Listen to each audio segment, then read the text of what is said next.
नमस्कार विद्यार्थियों, मैं आपकी हिंदी टीचर आज आपको कक्षा 9वीं का 6ठा अध्याय निसर्ग वैभव जो पूरक पठन है उसके शेष भाग को पढ़ाने वाली हूँ। लेकिन यह शुरुआत करने के पहले हम पुनः कविता की पंक्तियों पर ध्यान देंगे। हमने अभी तक जो भी पढ़ा, अभी तक हमने उसमें पर्वतीय सौंदर्य अर्थात हिमालय के सौंदर्य को पढ़ा। वायु के बहने से किस प्रकार एक स्वर की ध्वनि उत्पन्न होती है वह हमने देखा। किस प्रकार प्रकृति के अर्थात वनों में जो पशु पक्षी है वह किस प्रकार वहाँ पे प्रसन्न रहते हैं, वह कैसा आपस में मिलजुल कर एक बहुत ही सुंदर नुमा खुशनुमा माहौल उत्पन्न करते हैं। अभी तक हमने यह देखा है। अब हम आगे की पंक्ति को देखेंगे जो इस प्रकार है। लेटी नीली छायाएं कृष्ण रवि किरणों में गुम्फित दुरारूह भांति डाले निश्चल तरंग सी स्तंभित। सर्वप्रथम हम इस पंक्ति के कठिन वर्ड को देखेंगे। यहाँ पे कृष्ण अर्थात दुर्बल कमजोर, गुम्फित अर्थात गुथा हुआ, दुरारोह अर्थात ताड़ का पेड़ जिस पर चढ़ना कठिन है, निश्चल और स्तंभित यह दोनों स्थिर होते हैं। तो हम अब इस पंक्ति के अर्थ को समझेंगे। इस पंक्ति में कवि पंत जी कह रहे हैं कि अब शाम का वक्त हो गया है जिससे आकाश का कलर नीले रंग का दिखाई दे रहा है और जो रवि की किरणें हैं अर्थात जो सूर्य की किरणें हैं वह कृष्ण अर्थात दुर्बल हो चुकी है और वह उसका प्रकाश धरती पर सीधा न पड़कर जो ताड़ का झाड़ है, ताड़ का जो वृक्ष है उस पर ही पड़ते हुए हमें दिखाई दे रहा है, जो निश्चल तरंग से स्थगित है अर्थात जो एक ही जगह पर स्थिर है, वह कहीं पर भी यहाँ वहाँ हिलती हुई प्रतीत नहीं हो रही है। स्वर्ण भाल गिरी सर्वप्रथम करती उषा अभिनंदन, साज यहीं सोती छिप निर्जन में कर संध्या वंदन। स्वर्ण अर्थात सोना, निर्जन अर्थात वीरान, जनहीन अर्थात जहाँ पे मनुष्य का जीवन ना हो। इस पंक्ति में कवि पंत जी कह रहे हैं कि सूरज की स्वर्णिम किरणें अर्थात जो सूरज की किरणें हैं सोने के समान, उसका कलर हमें सोने के समान दिखाई देता है। सुबह के समय वह सर्वप्रथम गिरी शिखरों उसका अभिनंदन करते हैं अर्थात जब सूरज उगता है और उसकी किरणें सर्वप्रथम पर्वतों पर हमें पड़ती हुई दिखाई देती है, ऐसे लगता है कि जो हिमालय पर्वत जो गिरी शिखर है वह सूरज की किरणों का अभिनंदन स्वागत कर रहा है। साज यही जनहीन वनों में संध्या वंदन करके छिपकर सो जाती है।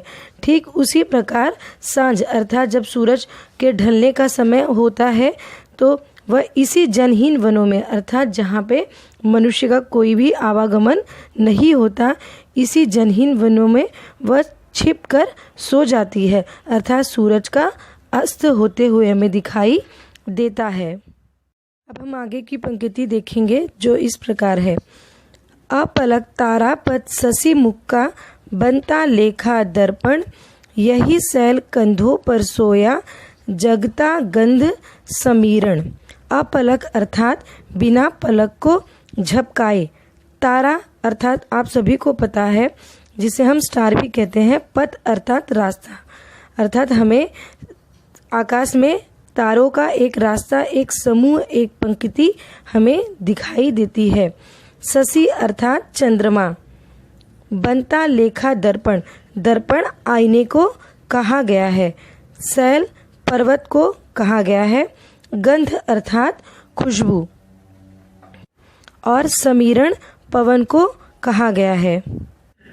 इस पंक्ति में पंत जी कह रहे हैं कि रात्रि में आकाश में अनगिनत तारे और चंद्रमा हमें दर्पण जैसे लगते हैं अर्थात जब रात्रि में हम देखते हैं तो हम देखते हैं कि तारे अनगिनत हमें दिखाई देते हैं और वह बिना पलक झपकाए चंद्रमा को अपना दर्पण बनाकर देख रहे हैं। अर्थात जिस प्रकार एक स्त्री अपने मुख को बिना पलक झपकाए अपने आप को निहारती है, अपने आप को देखती है, ठीक उसी प्रकार जो आकाश में अनगिनत तारे हैं वह चंद्रमा को एक दर्पण के समान अपना मुख दर्पण के समान मानकर अपने मुख का दर्शन कर रही है। यहीं पर्वतों के कंधों पर सोई हुई सुगंधित वायु जग जाती है। जैसे जैसे हवाएं चलती है वैसे वह हवाएं पर्वतीय अर्थात शैल से टकराती है और जो हवाएं जो प्रकृति में एक खुशबू होती है जो कहीं ना कहीं मंद हो जाती है, रुक जाती है, जो हवाओं का वेग बहता है तो पुनः वह खुशबू वातावरण में बिखर जाती है। सौंदर्य स्फुट सौंदर्य राशि सम्मोहन भरती मन में, कितना विस्मय कर वैचित्र भरा पर्वत जीवन। यहाँ पे सम्मोहन अर्थात किसी को आकर्षित करना, अपनी तरफ खींचना।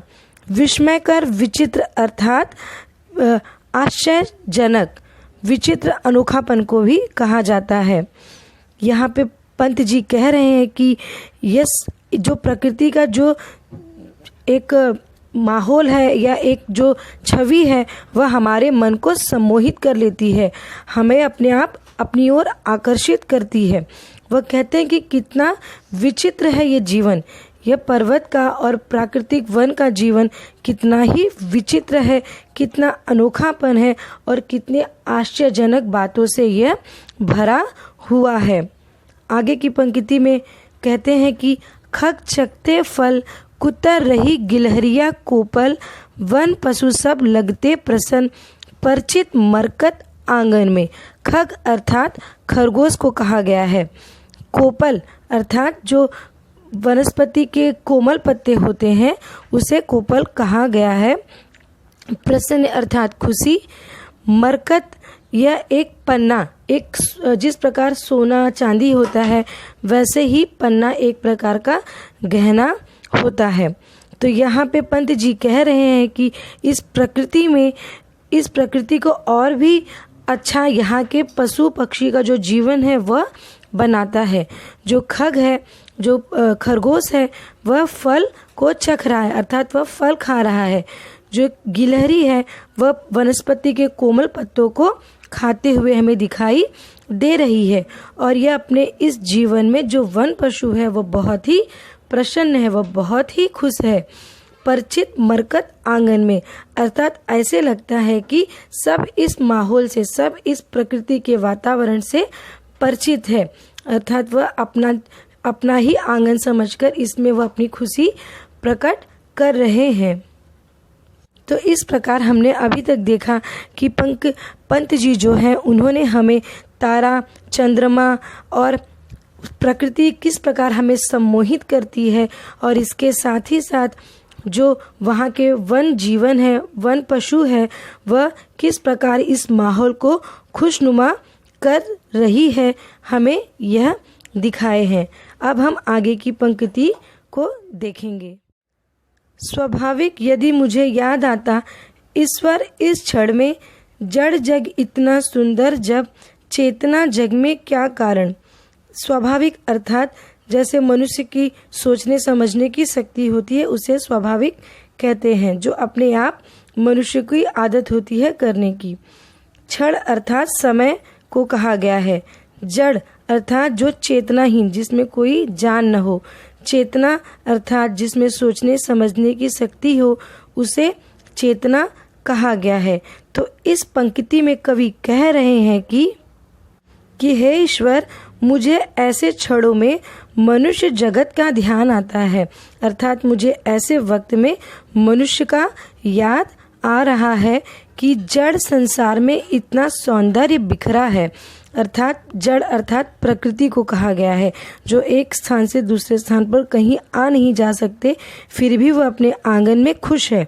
तो यहाँ पे पंत जी कह रहे हैं कि जो जड़ संसार है वह भी इतना सौंदर्य बिखेरे हुए खुश है, और जो चेतना अर्थात जो बुद्धिमान मनुष्य है वह अपने जीवन में प्रतिदिन चिंता और संघर्ष में क्यों लीन है अर्थात क्यों व्यस्त है, उसके जीवन में हमेशा चिंता की छाया क्यों बनी रहती है।